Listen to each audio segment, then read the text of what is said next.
Great, hello and welcome to yet another exciting episode of Churchill Show, the Journey Series Edition. Now leo, tuko mahali inaitwa Mulolongo. By the way, thank you so much for your feedbacks and comments. Thank you so much for following us on Churchill TV. We really appreciate it, and thank you so much for your comments. Keep them coming. Now today, before we even start the show, tuko mahali inaitwa Mulolongo. Now this is Mulolongo. The reason why it's called Mulolongo is because kitambo, before the road was expanded, matrela zilikuwa zinapanga line kutoka huko mpaka ule ilikuwa ni mlolongo moja refu sana.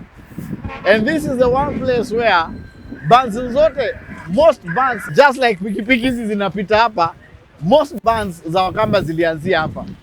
Unaanzia hapa na unamalizia hapa. But this is an amazing place with beautiful people. Huwezi kosa color yellow na color red. And we're excited that slowly but surely we're getting the economy back. I hope you're keeping yourself safe. Uko na mask yako, you're not sanitizing, and you're keeping social distance. That aside, welcome to today's Journey Series Edition. We feature a beautiful story of a young boy who started from here, Mulolongo. You all know him from here to being a board member of Nakada. Ladies and gentlemen, here he's introducing the amazing, the beautiful story of Vini Chipukeezy.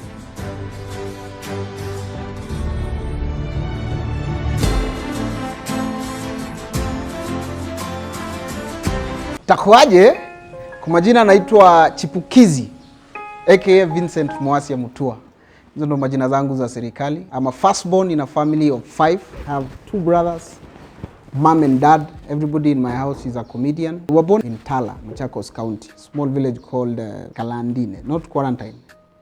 Kalandine, ile ya ukweli. I grew up in an is it extended? Ile ya watu wengi mpaka grandfather, grandmother. I have 10 uncles and all of them were brought up into one house. And so when I was born, I found a grandfather, nikapata grandmother. Hapo ndo nilianzianga comedy by the way.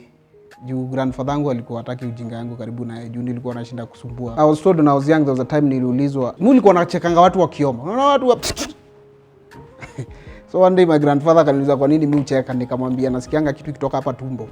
Natoka hivi kiki alafu inatoka. Kwa sababu ya mambo ya uchumi, my dad had to move from my grandfather's house. I found myself like when I was in class 4 nikajipata kwa familia sasa ya baba, mama, alafu sasa mimi ndio firstborn.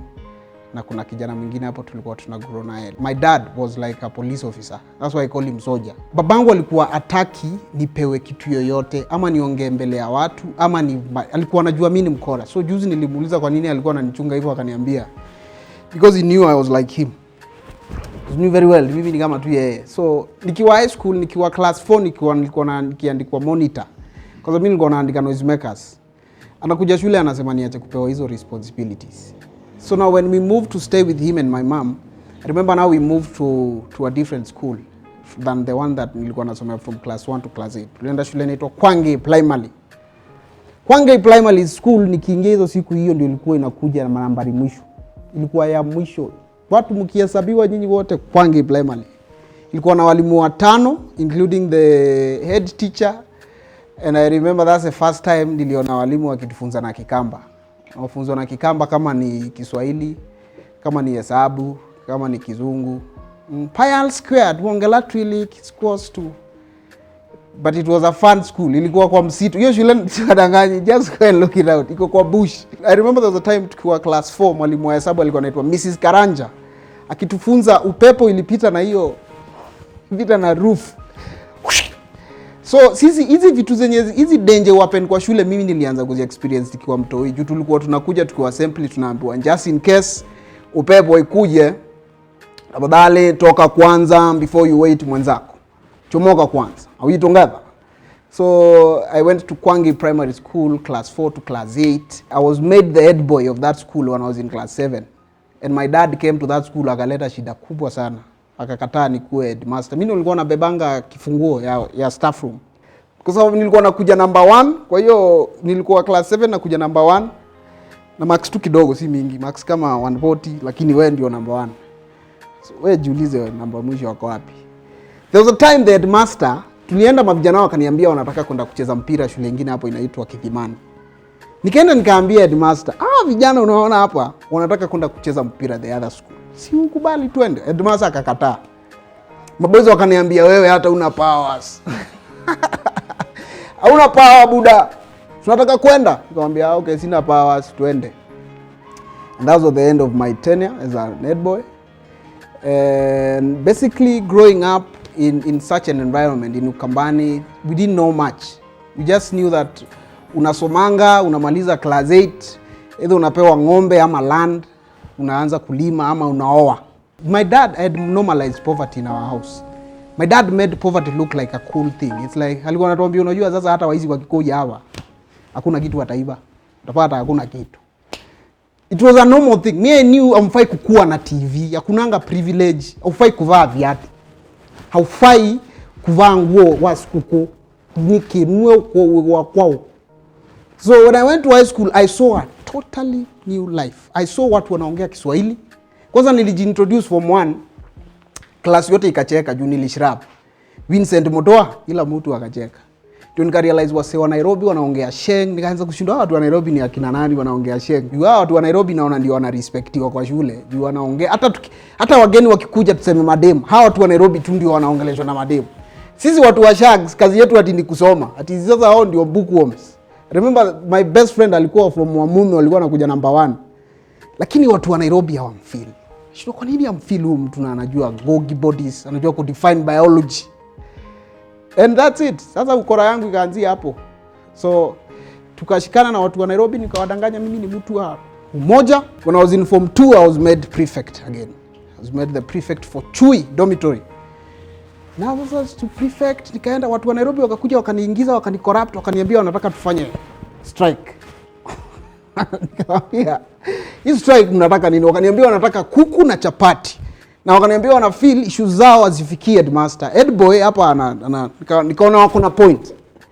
Point yangu ni niliwasikiza na wakapanga strike. Nikiwaona tu. Alafu siku ya kustrike ndo nilienda kuwasema. Alafu siku ya kufukuza tukafukuzwa wote. So we were chased out of the school, we came back, tukajaribu kuongea na walimu. Nikawaambia mimi ndio niliripoti hiyo kesi. Teachers said yes. Huyu ndio alituambia hawa walikuwa wanapanga. And then from there nikakataa shule. So nikaambiwa you can come back to school, but when we were going back home with my mom, nikaambia my mom, mimi mom hii shule, I don't know, na feel tu mom ukanipatia hiyo fee unalipa for 1 year, mimi naweza jipanga. Naweza anza biashara, zaanza kupanga pana. Nilikuwa nataka kanga kufanya muziki. Fanya hao kamba wa muziki ni wafanyange studio. Patia muziki mom. Nipatia pesa naweza anza biashara zangu. So my mom of course sasa akaingia stress. Nikaacha shule in form 2. I didn't go to school.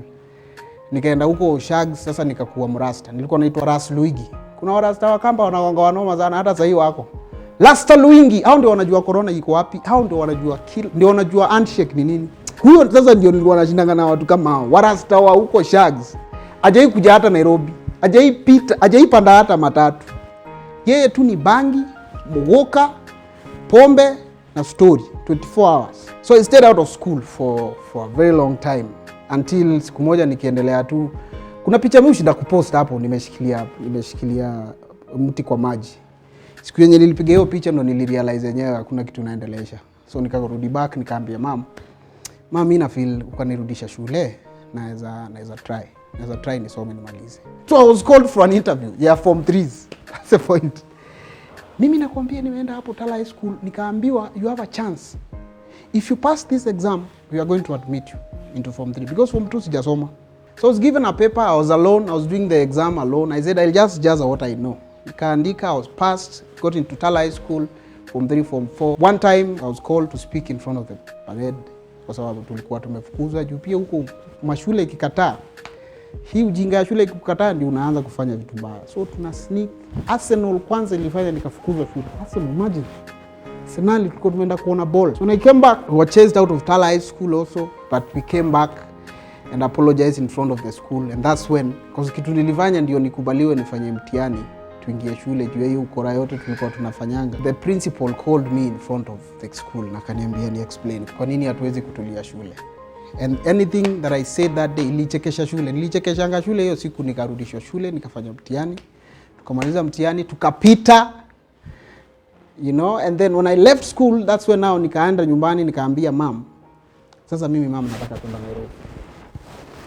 Now my mom and dad were very strict. My mom, she didn't want me to leave the house. My dad didn't know what I wanted to do. Lakini as long as I'm leaving and going, na siko hapo simsumbui na hao warasta wangu, yeye alikuwa anataka niende. Go and do something out of yourself. Immediately I left high school, I left home. Nikaenda kukua MC wa marodio huko. Kwa idea ilikuwa sasa nimekuwa mtu mkubwa, naweza saidia mamangu na babangu ku provide for my other small brothers. So now that nimemaliza high school na nimeona ni kama Spain siwezi enda, na nimerealize kumbe nimekuwa nikicheza na maisha na time imefika na kuna mtu Nairobi tunajua. My parents are still struggling. If I have to go to college, I have to pay for myself, or my parents have to sell a land or sell a mbuzi. So that's when I woke up. When I finished high school is when I realized, oh, there was another different life out here that needed a mature me na mtu mwenye anafikiria life, mtu mwenye responsible. I saw my responsibility in my family. I realized that apart from just being born and being young and being rebellious and kinapelekwa shule utaki, unaambiwa hii ufanyi, unashinda unasumbuana na wazazi, there is something, I have a responsibility as a person to try and help, first of all, to make something out of myself. Number two, to help my parents, because now I have 2 brothers, and you know, that's when I left home. Peleka mdosi na rada hapa. Peleka na rada tu maza si. Ni nini unataka kusoma leo? Bora tutatoka. Mimi nataka kujua Sheng vile ina grow haraka sana hivi. Kwanza hii rieng ni nini? Rieng ni formation. Kukoaje antu. Mambo iko tu aje, iko sawa tu. Rieng iko sawa tu. Morio. Mambo so naweza sema saa hii rieng, maze vitu saa hii ni rieng.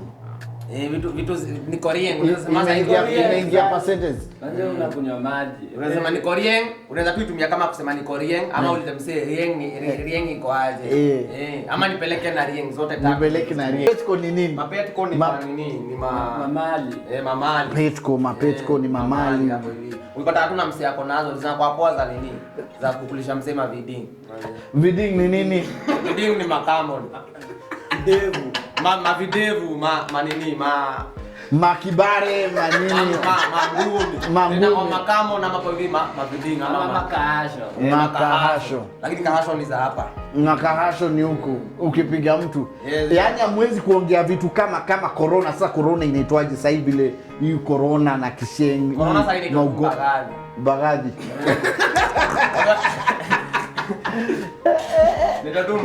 Inaitwa bagadi. Hizi nani akamna hizi words? Nani ukama na hizo mawadi? Shengi na kama ni mavijana tu, a group of people maltu wamekaa tu. Tu wataki juu wakicommunicate wataki msikie juu saa zingine tunafanya vitu za upuzi. So tunataka kupiga mimi story labda na bro yangu. Na tutaki wazazi wajuange nini sisi waongelelea.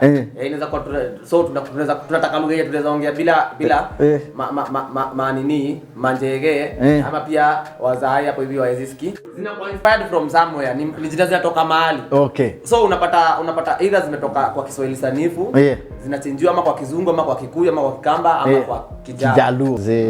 Inspired sana mazee. Unajua sasa hawa vijana na by the way wapigi drugs. Huyu ako 18 ametoka high school tu juzi, very talented.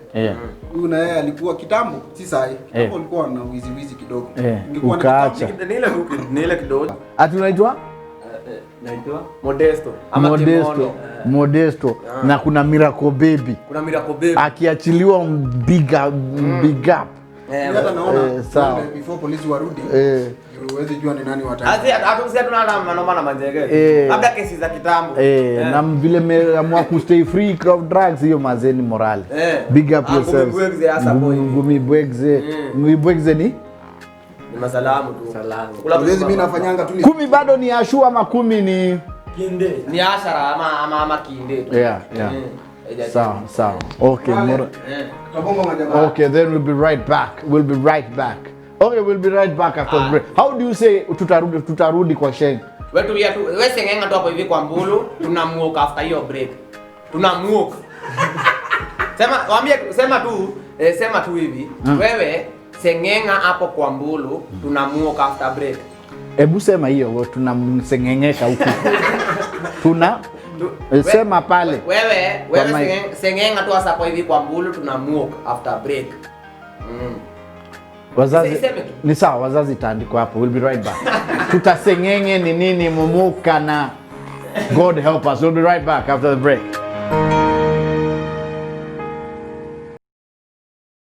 Churchill Show.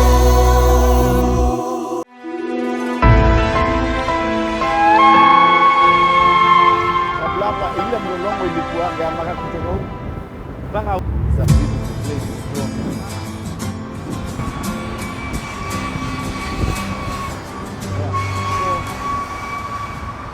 mimi ndio mgeni asante sana. Wewe mlolongo Tiosu. This is a 24-hour economy. 24 Worthy. They have more bars than shops. 24-hour economy 24 ya hours. Banara hata na hii corona. Mimi nakwambia social distancing ni wewe. Corona ilikuja na ndege. Nimeona jamaa anajifurahisha huku. Welcome back to the show. Still Vinny Chipukeezy from Mulolongo, and this is Mulolongo. Now, Yes. we were talking your parents. My parents. First of all, let me tell you, kama kuna kitu moja ulifanya amazing, Yes. was to bring your mom kwa show. Yes. That was epic. Hiyo ilikuwa kali sana. Asante sana, but you see one thing that you didn't know kwanza wewe. Yeah. Mimi nilikuwa nimeleta mama hapo aone tunafanya Nairobi. Sasa alikuwa anajua. Alikuwa anajua niko kole. Yeah. For the longest time when I left home, Yeah. my parents wanted me to study. Yeah. First of all, walikuwa tu wanaombanga huyu amalize tu apate certificate. Yeah. So when I left, na nilikuwa nafanya hizo vitu za hapo kwa village mbaya wakaniachilia nikakuja Nairobi. Yeah. Sasa hawajaiona comedy. Kabisa. Waelewi Churchill no. Churchill ni kanisa. Churchill Ministries. So I brought her. Nikamwambia kuja uone, akuone. Juu alikuwa ameniambia mimi ndakubali kazi unafanyanga nikiongea na mdosi wako. So she came, it was very lovely. It was nice. Mamangu wako hapa kwa audience, itakuaje? Ishakuwa. Wapi makofi ya mamangu wa Kiarani? Now, mom, let me start by saying thank you for coming, and I know you're not here. I know that you're not here. Okay, najua uko hapa kunisupport. My mother hajakuja hapa kucheka, hajakuja hapa kuenjoy, amekuja hapa kunichunguza. Kwa sababu Kimondio alinipigia simu asubuhi akaniambia niaje Mlongo. Itabidi umekaa ngangali. Mara yako inaendelea. Kimondio akaendelea akaniambia unajua kuna mnunu ziko huko mtaani zinasema atuishia mali uko na mlembo. Na zinasema kwamba huyu mlembo umeoa kupendi anapenda pesa yako ya comedy. Then all of a sudden Kimondio anaanza kuniadvise sasa wewe mlaza nikuulize chipo unakuanga bala aje? Ndo ni mbaya usioe. Mimi Kimondio niulize mimi ni mtu nimeolewa miaka 2 mimi nakwambia. Mimi nimeolewa na pombe miaka 2 mimi unaniona hapa na kutoka inakuwa ngumu sana. So thank you mom for coming. Now mom, I'd like to clarify something. I'm not married, but I have a girlfriend. Okay, for the ladies ni sawa tu. Tunaweza ongea haina shida.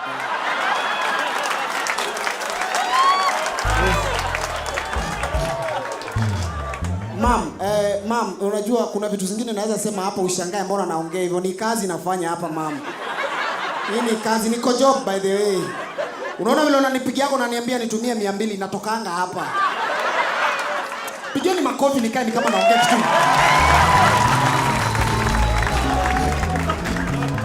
Now, something interesting about that girlfriend of mine, si mimi nilimkatia, yeye ndo alinikatia.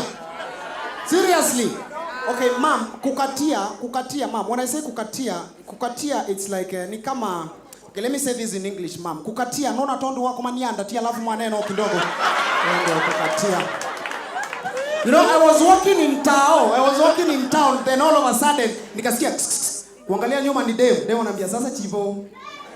Akichivo unakuanga mvani, unakuanga Moilelias, imagine nakutaka. Yeah, then all of a sudden nikaingia box yake na nikampeleka date. Sasa hiyo date nilimnunulia soda. Dema aliniaibisha yani. Nikamnunulia soda, you know. Waiter akakuja kumwambia, "Sasa madam, utatumia straw?" Kumwambia, "Hapana, labda keki." Seriously. And you know, before I get started, I'd like to say something. My mother, now that she's here, my mother, na by the way, mama, I hope jakuja hapa juu niliongea juu ya daddy last week, ndio sasa ati yeo iko tena oni gender equality tena . But my mother achekagi jokes zangu mama.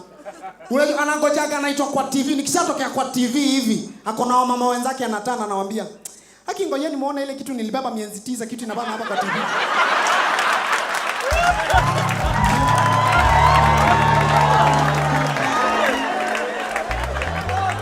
Mtoto ako na tabia mbaya sana. Mtoto kwanza anavaa vibaya, anavaa. Nilimwambia wache kuvaa tunguo tumemshika kwa sababu ako na kichwa kubwa. Unajua mtu ako na kichwa kubwa akivaa nguo zimemshika kichwa peke yake ndio inaonekana. Sasa angalia, si wewe unaona mtu sinikichwa tu unaona? Na last week after nimefanya show, Kimondio aliniona kwa TV na Kimondio akuwa a very happy man. You know, akanipigia simu akaniambia, "Wewe bro, itabidi umekuja mulo ni Mlolongo, itabidi umekuja mulo tuongee." Mimi nikaenda kwenda home, nafikiri Kimondio ananiitia kitu ya maana, ananiambia, "Wacha nikwambie kitu moja Chipo." Alikuwa amejam. "Chipo wewe ni brother yangu. Lakini wacha nikwambie, nimeangalia hapa Twitter na Facebook nikaona trend. Watu wanakusema sana. Lakini la yeye sikuchoche. Jumi Kimondio mbino unasikianga mambo yao. Hii comment unafanya utambui. Enda huko Nairobi uulize Likomondi. Alikuja hapa Mlolongo, nilikuwa na yeye akichapa vuvuzela hapa, nilikuwa nachapa hapo awajuni hapa kando. Mimi Kimondio unajua comedy ama nikuchapie njoko moja? Unaona kwanza wacha nikwambie kitu moja. Unaona mlembo mnachinda mkiongelea hapa kwa TV. Huu mlembo wa Kilonzo, Mutula. Kadhi. Alikuwa msupa wangu na mimi ndo nilimwacha, si aliniacha. Unajua nilileta mambo ya sheria kwa mapenzi sana nikashindwa, ni sheria utanifunza ama ni mapenzi nakupatia wewe. Lakini mimi ni jamani niko na talanta mingi sana Chipo, acha nikuambie. Mimi hata kama ni kuimba mimi nataka kuimba Chipo. Sasa akaniambia nao hii wimbo nimeimba ni wimbo moja kali sana. Sasa kitu nataka ufanye ile kitu yote nakuambia, nikisema Kimo unaniambia ndio. Alright, akaniambia Kimo, nikamwambia ati Kimo, ati Kimo. Kimo ako juu, Chipo ako down. Kimo ako juu, Chipo ako down. Ati Kimo, ati Kimo. Kimo ni munglet kama Bill Gates. Hata kama nilipata ndisi linglet. Kamla niendelee na malaims. In special dedication to Kathy Kilonzo.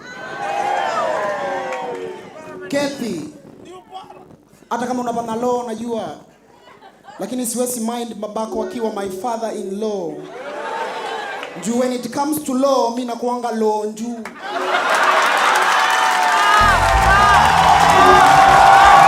That was very special. And Mr. Kimondio himself. Mr. Kimondio himself.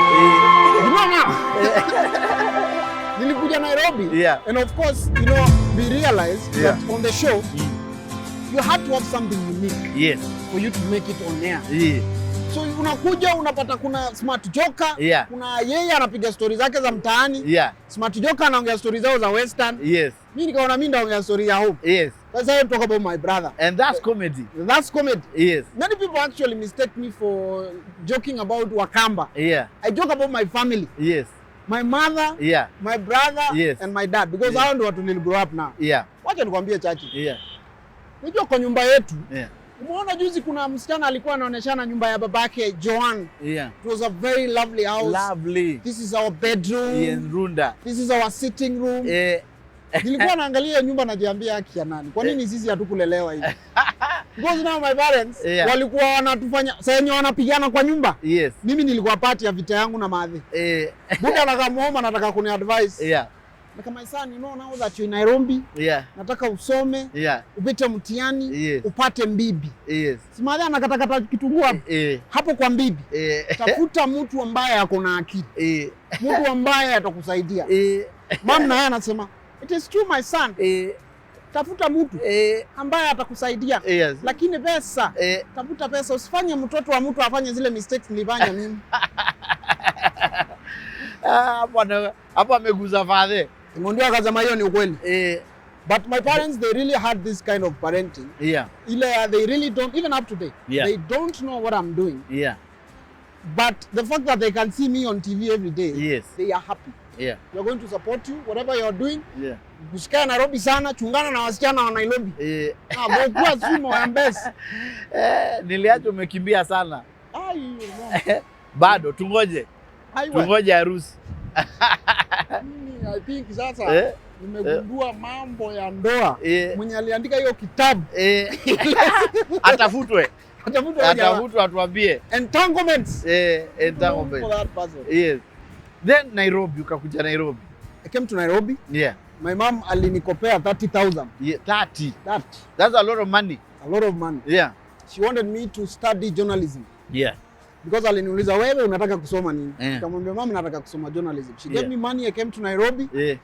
I went to college. Yes. Inaitwa East Africa Media Studies. Yes. I joined, I enrolled. Yeah. Nikalipa half, hiyo half ingine nikakula. Yeah. And then now when I was there, because before the lesson nilikuwa naongea sana kwa class. Yes. So guys started telling me, "Oh, you need to go to Churchill." Yes. Churchill ni wapi? Wakakuja siku moja wakaongea juu ya Ayeya. Wasema uliona ule jamaa anaitwa Ayeya. Yeah. Kamjana sijui alikuwa anasema una need kwenda huko.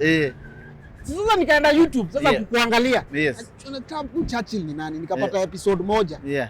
Hapo sijui ulikuwa interview nani. Nikaona no kitu yenu kitu noma kama hiyo. Mtu anatokea watu wanafurahi, naongea wanacheka. Yeah. Sivana I came to Carnival the same day. Yeah. Kwa bahati nzuri anamjua hata ukumbuki. Nikiingia Carnival ndio ulikuwa unaingia. Nikakuja nikakusalimia nikakwambia you're doing a very good job. And hata zini celeb tu. Sasa mimi nikamkamba tu. Nakuambia hata tunaanza zime access kwambia okay sawa. Enda mu audition pale. How was your radio experience by the way? Sijai kuuliza. My radio experience, I think it made me see usanii with a different perspective. Yeah. So I realize, first of all, you're as funny as your last joke. Yeah. The fact that you're funny today, you have to be funny tomorrow. Yeah. Also, the people that are listening to you needs to get something from you. Yeah. You know, what are you saying? Yeah. Yeah. And I realized that when you don't have anything to say, don't say it. Yeah. Namaza tu link ipite. Yeah. I grew. Now I started. I learned when I was on radio is when I learned about what's happening today. Yeah. Social media, digital migration. Yeah. So radio sort of prepared me for what was to come. Great. The first time I tweeted, yeah, it's Caroline Mutuku who showed me how to tweet. Yeah. My Instagram account ni hao ndio walinifungulia na Linda. Ni ushamba tu. Yeah. Na umepepea. Sasa Mungu ametusaidia. Tuko mahali tuko and we thank God. We thank God for that. Tell me about Nakada. Nakada. How did it happen? Nakada. Yeah. Baadaye kazi yangu ya Nakada inakuanga kuchunga watu wa bangi. I'm the caretaker of enjoyment. Yeah. Nakada, there was a time, it's a story of comedy. And I normally tell people, the story of Nakada for me is a story of comedy. Yeah. That when I went to Kiss FM, we worked a little bit with Caroline. Then one day Caroline came and told me that I want you to go to State House to interview the president. Wow. I said, Jesus. Man. Yeah, they've called me, but I don't want to go. She said, I don't want to watch grass grow. Yeah. You go. Yeah. So we go to State House, me and Linda, and I'm given papers. Yeah. Questions to ask the president. Yeah. Youth fund. What do you think about youth fund? Yeah. What do you think about Wezo fund? Yeah. The young people that naangalia naona hii kizungu sitaedhana naye. He walked into to our van. Yeah. Sat down. When I was given an opportunity to ask him a question. Yeah. And we became friends. Yeah. From that day, I was called to perform to him 7 times. 7 times. 7 times. Yeah. That's special. Every time nisha meet na President Uhuru Kenyatta, kila mtu anakuanga anafanya kazi yake. Wewe ufanye kazi yako ya president huko. Mimi nifanye yangu huko ya usanii. Tunamalizana, me I go home. So when they called me, they had seen what I do. They had seen what I do and the president had become my friend. I have to tell you this. So, ukijipata unatu address saa ingine, usituambie how are you guys. Uje utuambie itakuaje? Na sisi tukwambie ishakuwa. Then again, ukijipata na wazungu, pia una okay, in short. Tukakuwa mabeste na ngina kuna nafikiri umechelewa upande hiyo bwana. Ungekuja awali. Umechelewa. I have to tell you this. Since you're and so when they asked me what I would want to do, I said I would want to help the young people. And especially the Nakada. I said, ile kazi Nakada Jaguar alikuwa anafanya ningependa kufanya. Nisaidiana na vijana juu mimi ni msanii. It's easier for me to interact with them. I have relatives, I have cousins. And the next thing I know, when I was actually organizing that comedy show for East Africa. Nikatumiwa gazette notice na Madhe. Akaniambia ametumiwa na sister yake yako Spain. Ati is it true ama ni fake? So nikaangalia nikaona aya Vincent was gazette notice. Yes so. And of course the biggest comedy at KICC ile ulihakurudisha watu nyumbani. Don't go away, we'll be right back after the break. In fact, wewe ndio ungesema hivyo. We'll be right back after the break. Usiogete. And of course we talk about Nakada. Don't go away, we'll be right back.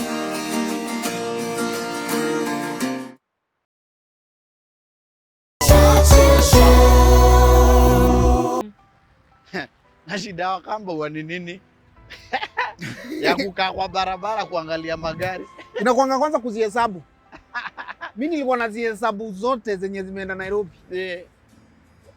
So story ushika sana. Hesabu lori ni ngapi lori za maji. Si ya polisi. Ipo. Unemployment una deal nayo hivyo. Wewe sio vitaka kalika nini? Hivi ndo hata si upata wimbo. Ai, wapi kule mandeleva wa Mangale. Naendesha Mangale kubwa kubwa na nilon. Ya trailer. Mandeleva wa trailer. Mandeleva wa trailer. Mombasa tunapika. Wapi kule Churchill laonekani mbulala. Na hiyo kitu yasionekani hiyo joke. No, but unajua ni ukweli. Unajua ni kitu serious. This is a serious thing. It's a serious joke. Wewe una represent watu wa Arsenal mahali wako kwa giza. Kwa giza. Darkness. Hawaonekani. Mulolongo ni hapa, first of all hapa people love music more than anything. What was that story about you na Mulolongo first of all? You see when I became popular. Sasa umetoka Shags, umekuja Nairobi, sasa Kenya mzima inakujua. Na wewe hujui mtu hiyo Nairobi. Sasa mimi the only place nilikuwa najua ni hapa Mulolongo. Nilikuwa najida hapa na cousins zangu. Kwa Muli. Kapa kazi kama naongea nikisema ukweli. Sasa mimi ndio nilikuwa hii story ya Dynasty. Mimi ndio nilikuwa Dynasty. Na niko na hawa wacha waingie. Ingia kwa club. Alafu juwe ni Chipukeezy. Wewe unasemanga Mulolongo ni kweli. Hawakulipishi. Hauna bill. Sasa hakuna kazi nyingine tulikuwa tunafanya. Ni ulevi tu hapa. Shindana ulikuwa unajinanga na walevi hapa.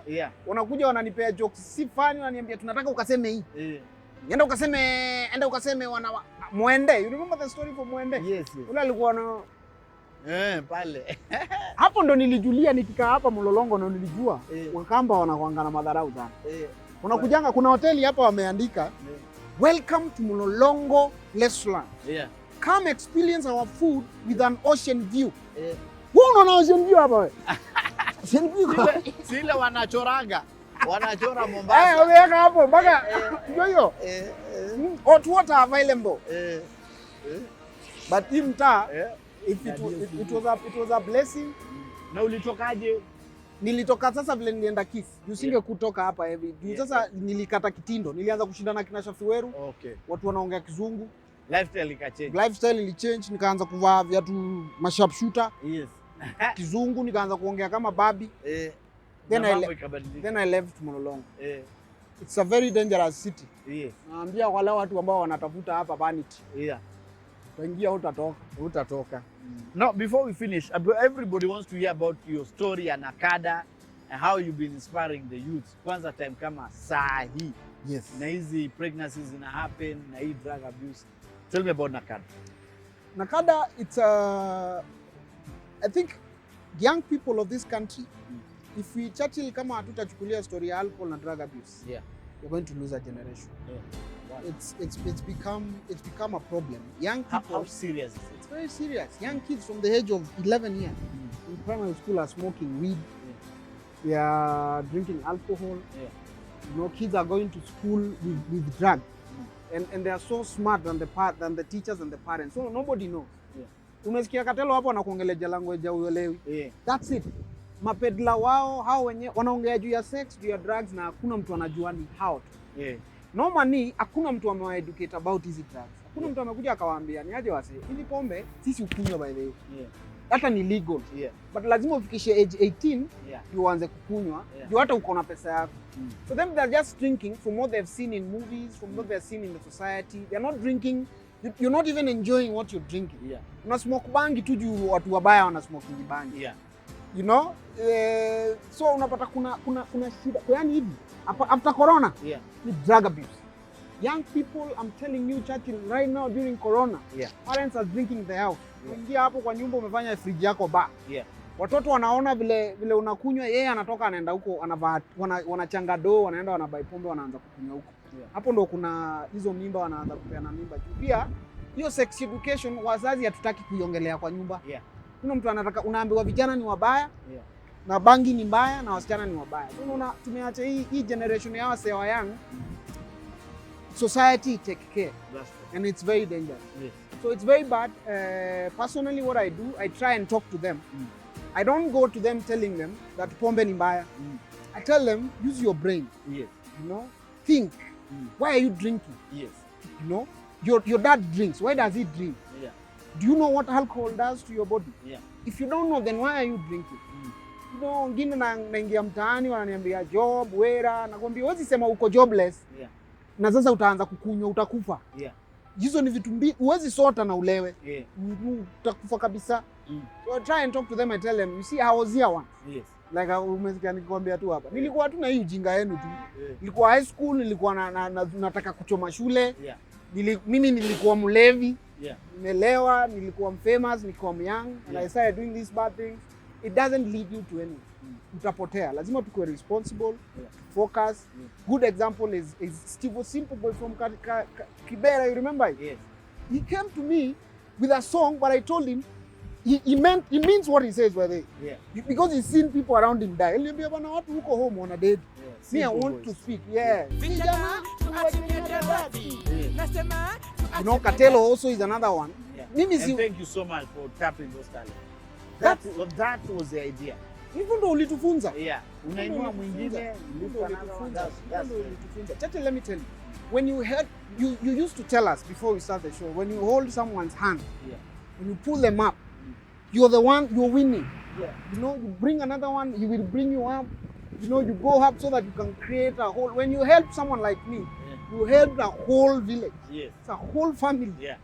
My people and the whole village. So now imagine Kayole, Katelo, Simple Boy, Kibera. My goodness. Whatever he's doing, you know, that's the future. What Katelo is doing with the radio, inaitwaje? Rieng Radio. Rieng Radio. That's the future. That's the future, I agree. I agree, and thank you so much for what you're doing. Asante bro. Kwanza niongea sana.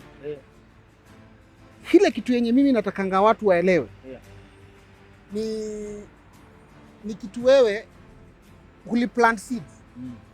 Na hizi seeds zenye ziliplantiwa, hii seed uja plant iside kurudi kwako ikikuomba maji. Umeplant seed irudi na maji. Unaget? So hiyo hakuna uwezi nitanga. Mimi ndio nafanya nikutanga. Mimi nafanya kazi yangu. Anafaa kuwa anawatumia M-Pesa namba. Actually ni rahisi. Hapa kuna shule inaitwa Mulolongo Primary, si ndio? The dream ya walimu wote si ndio mkwe subordinate staff hapo. Ni mkwe engineers, pilots, blah blah blah and all those. And we are moving towards, and thank you so much. Karibu sana. It has helped us a lot. And I'm sorry nimekwambia naongea sana. You see, that's what I use to do the Nakada job. Because when I go to talk to young people, I don't promise them handouts or jobs. I tell them, look at me. Nimetoka Tala kijijini. Nimekuja nikapatana na mdosi wangu akanipatia opportunity. Na I'm here. The success of your life iko na wewe, ni wewe. Wewe kitu ndakufanyia leo na wewe uende ufanye. So we empower them and we encourage them to be themselves. Excellent. I love. That's very deep. Then finally, which was your biggest show? We are talking about ile KICC. I loved it. You and Kevin Hart, first of all. And then the show. Kevin Hart is my inspiration. When I knew him, I wanted to go and meet him. One day I went to America. He was doing a book signing. And the promoters who were organizing the show then nikamwambia nataka kuona huyu mtu. He told me, okay, fine. If you want to see him, we can organize. Not even organize. We will tell you where he's going. Niko America na sijui ni wapi. Then I went, I saw Kevin Hart, said hi, nikamwambia mdosi, you inspire us. I'm from Africa, I'm a comedian, I have a funny hair. Akasema, he said, I will see you at the top. Then nikatoka hapo. Sasa sarakasi zikaanza. Mara nilidanganya, sijui nilifanya nini. Sasa story yenye ilikuwa inspiration yangu ikageuka sasa story yenye nataka kunimaliza. But it was one of the best moments of my career. Yes. That nilienda nikaona huyu jamaa. Kevin Hart. That's amazing. And Mr. of course the big show as we wind up, because umesema unaweza ongea mpaka tuongee Saya News. Was the KSCC show the epitome? For me, I loved it. It was the biggest event ever in Kenya. If you ask me, sit down event. Was it the one? I think in terms of comedy, Yeah. I think the best show nishaifanya, that was the biggest event. Yeah. But the biggest comedy show yenye nishaifanya performance yangu, Churchill Show. Which one? There was a show I came. Unasema hivyo juu niko hapa? Hapana. Okay, sawa. DJ umeniekea ngoma, ungeniekea nyumbani ninge dance, lakini ni sawa. How are you? There is something that I've noticed. All the comedians that you love wako na salamu, wakikuja hapa wanawasalimia, mnasalimika. Churchill ako na how are you, Eric Omondi ako na how are you, Ayeya ako na ayeya. Kuna huyu jamaa mwingine mnapenda sana nani? Anaitwaje? Mimi.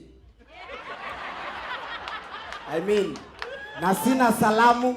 So today I want to introduce a greeting to you. Yeah? When I say itakuaje, you answer back by saying ishakuwa.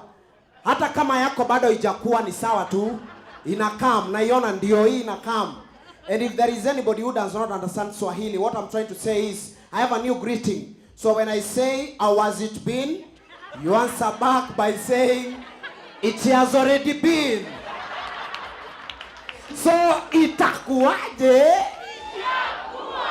Kama unajua fourth mark utapiga kura, itakuaje? Ishakuwa. Umekuja na mpango wako wa kando hapa, itakuaje? Ishakuwa. Watu wa Facebook kungoja show ma comments nazo, itakuaje? Ishakuwa.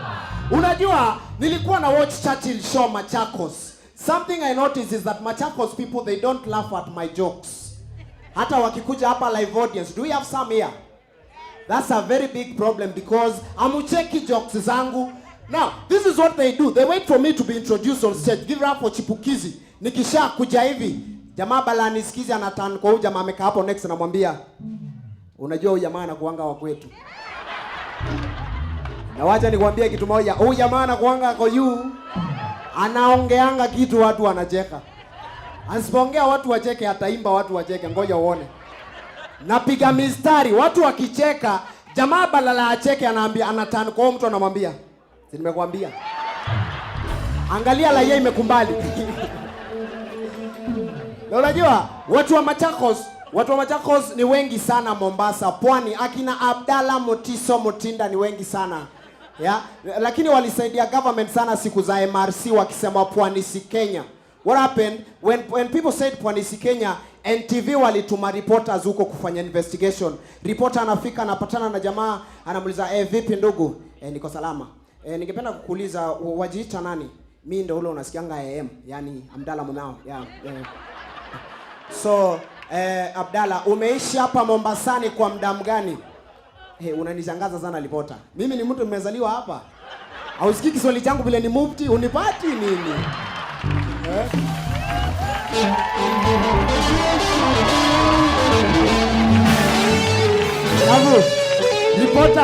Reporter anaendelea, anamuuliza, kwa hivyo ili swala la Pwani si Kenya waona vipi? Anamwambia yenyewe hapo kuna jambo.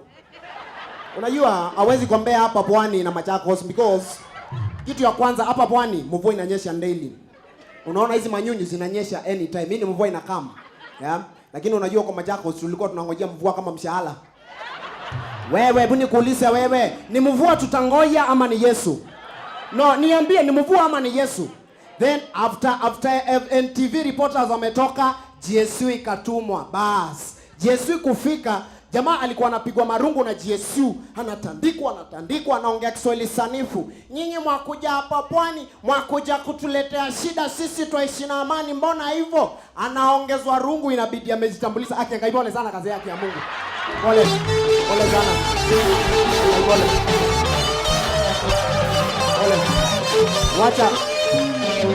Wacha nikwambie kitu moja. Mimi siwezi kosana na Ngaba. Siwezi kosana na Ngaba.